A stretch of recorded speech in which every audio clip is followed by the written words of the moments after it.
Welcome to Sweet Life Beat Life. We hope this video helps. In this video, I will show how to remove a Ford Fiesta radio.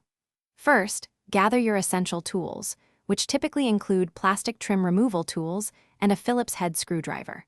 Before you begin, make sure your car's ignition is completely off and the parking brake is firmly engaged for safety. It's also a good idea to place a soft cloth over any delicate interior surfaces to prevent accidental scratches during the process.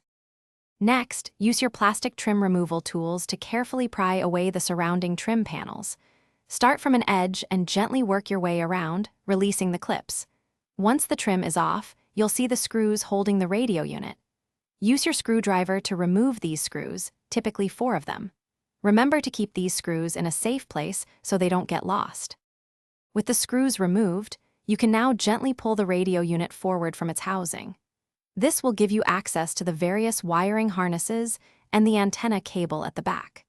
Carefully disconnect each connector by pressing any release tabs and pulling them straight out.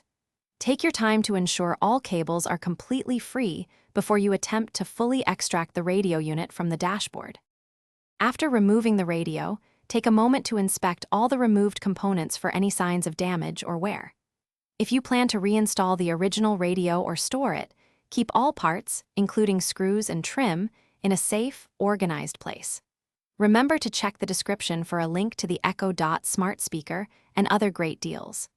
This ensures a smooth process if you ever need to reverse the installation or use the parts again.